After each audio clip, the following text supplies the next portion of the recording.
Olá, tudo bem, pessoal do primeiro ano? Mais uma vez estamos aqui para dar outra aula de química, certo? Dessa semana vamos falar sobre bases, tá bom? Semana passada a gente deu material para vocês de ácido, sobre ácido, certo? E essa semana sobre bases, tá bom? Então vamos iniciar a nossa aula, ok? Bem, o que são bases, né? De acordo com a Arrhenius, certo? São substâncias que, quando dissociadas, eles formam o cátion e o ânion OH. Então, o que é que acontece? O OH seria a hidroxila. Se você reparar aqui embaixo, temos a substância NaOH, que é o hidróxido de sódio, certo? Quando existe a entrada da água, né? O que é que ela vai fazer? Ela vai dissociar essa substância, ela vai como se fosse quebrar, tá? Então forma o quê? Forma o sódio, que ele é o positivo, né? O cátion, certo? E vai formar o quê? O ânion, que no caso aqui é o H ou a chamada hidroxila, que é a substância, no caso aí, negativa, tá? Sabendo, né, avisando, né, que no caso aí, dissociação, tá? Ela só faz isso, ela faz quebrar a molécula, tá? Ela não tem a intenção, né, de se juntar à água, né, de se juntar ao cátion e se juntar ao ânion, tá ok? Seguindo. Então tá aí a definição de dissociação, né? Lembrando que é diferente de ionização, né? Porque a ionização, certo? A água, né, entra na composição química da substância, tá bom? Então a dissociação, a água chega, quebra a molécula, forma um cátion, forma um ânion, tá ok? É só, simplesmente isso. Voltando. Características das bases, né? Tem sabor amargo, são adstringentes, né? Ou seja, suaves ao toque, porém corrosivas, né? Neutraliza os ácidos, né? Basicamente, claro, dependendo da força de cada um, se o ácido for forte, a base tem que ser forte para neutralizar corretamente, né? Em contato com ácido, resulta em um sal, tá? É sal mais água, H2O. Em papel indicador, apresenta a cor azul, certo? No caso aí, né? Papel indicador, né? É um material que é usado no laboratório. Normalmente ele vem em cor rosa, né? Mas quando ele entra em contato, né, com a substância básica, ele fica com a tonalidade azul. Então, tem a nomenclatura, né? Basicamente, a nomenclatura é você botar o nome hidróxido de e o nome do metal, certo? Então, temos aqui, no caso, o primeiro, né? NaOH, seria o hidróxido de sódio, né? O outro seguinte, MgOH2, que é hidróxido de magnésio, tá? AlOH3, que é o hidróxido de alumínio, tá vendo? Isso é hidróxido de sempre, né? Aí vem o no metal a seguir, né? E o hidróxido de amônio, tá bom? Aí você pergunta, professor, por que que magnésio OH2, né? MgO2, alumínio, ou seja, AlOH3, né? Bem, vocês têm que lembrar que cada um tem sua carga, né? No caso aí o magnésio, a carga dele é 2 mais, né? Porque ele vai doar 2 elétrons. E o alumínio, né? Ele tem a carga mais 3, por quê? Porque ele vai doar 3 elétrons, né? Então, no caso aí, certo? Essa seria a nomenclatura, tá? Hidróxido de e o nome do cátion, tá? Lembrando que o cátion é aquela substância que tem, né, a carga positiva, tá bom? Normalmente são os metais, certo? Situações adversas, né? Seria esse caso aí, né? No caso aí você tem a substância que apresenta um numeral, né, no final. No caso aí o hidróxido de ferro pode ser o ferro 2 ou ferro 3, certo? Mas você pode botar a terminação ico ou oso, né?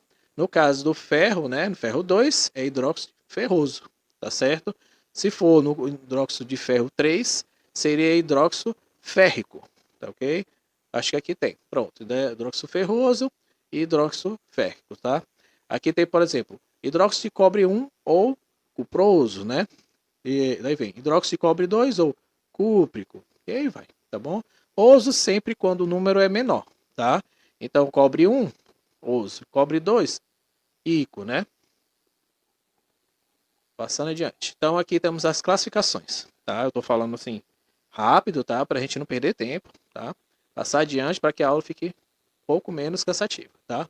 Então temos as classificações das bases quanto ao número de hidroxilas. Hidroxilas, novamente, é OH. Então eu posso ter uma, duas, três, né? Então a quantidade, né? A molécula é dada, você olha a quantidade de carga, no valor que tem na frente, né? Seria OH2, OH3, aí vai, né? Você vê a quantidade de OH que você precisa, né? Para formar a molécula corretamente. Aí você classifica. No caso aí, por exemplo, temos monobases, né? Monobases todos, né? Todas as substâncias têm apenas um OH na frente, tá? Tá bom? De bases, né? Mono, di, né? São classificações que a gente normalmente dá para substâncias que tem um, tem dois, né? di, tri, aí vai, né? No caso aqui temos 2OH, é só olhar, a molécula é dada, você olha, né, a quantidade, né, de OH que você tem e dá o nome, tá? Não é bicho nenhum. Então temos a tribases, né, porque são 3, tá certo, OH, e vai até tetrabases, desculpe. Então, OH4, né? Então, esses aí tem 4 tetra. Então, mono, di, tri e tetra, tá? Aí é só colocar o nome base depois, tá bom? Outra classificação em relação à força. Esse aí, pessoal, não precisa fazer conta, tá? Isso aí, essas classificações, você vai observar que é dependente da substância que vai ser ligada ao H, tá? Ao ânion, tá? Então, dependendo do metal que vai ser ligado, né? Porque a gente, para fazer uma base, tem que ser sempre um metal e o não metal, certo? O H é considerado é o ânion, enquanto o metal sempre será o cátio, tá? Então, isso a gente já falou em outras situações, né? Então, esse grau de ionização, né? Que é o alfa, né? Ele tem a alfa, o que que é? O número de moléculas que dissociam vão dividir pelo número de moléculas dissolvidas. Então, isso aí você não precisa fazer essa conta, tá? Basta saber quais são os elementos, né, que tem relacionados à força, tá? Fortes ou fracos, tá bom? E como é que eu sei disso? Ah, isso aí depende tudo do aluno, tá? O aluno tem que ir e se engajar nisso, tá? Mas não se preocupe, são simplesmente aquelas que eu sempre indico para vocês, né? Quais são?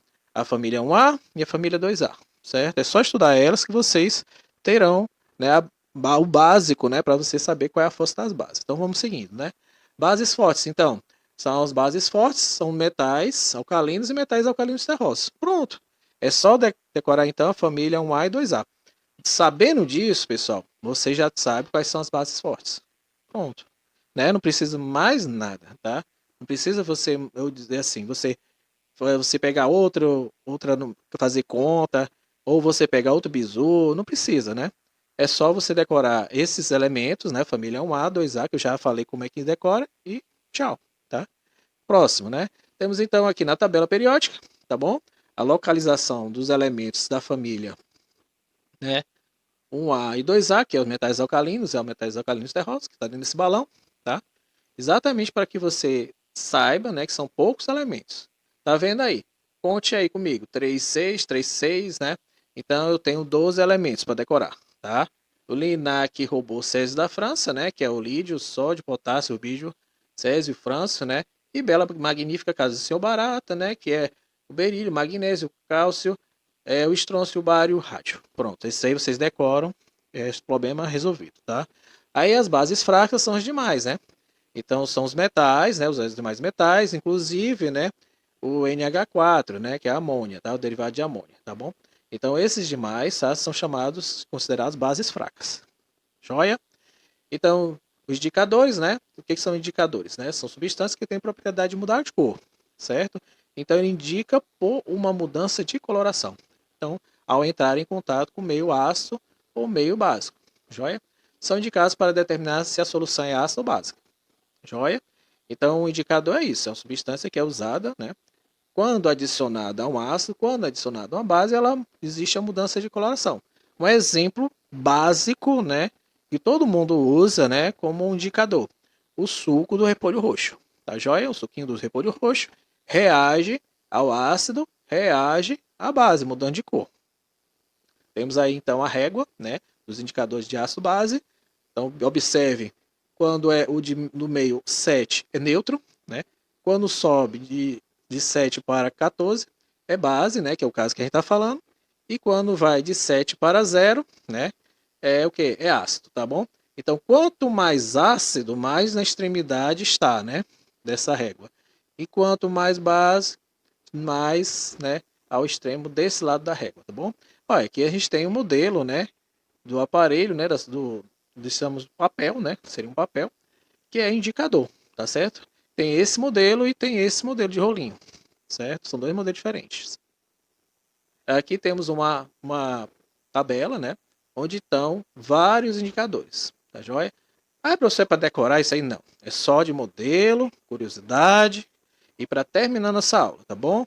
Um abraço, pessoal, e até a nossa aula das quartas-feiras.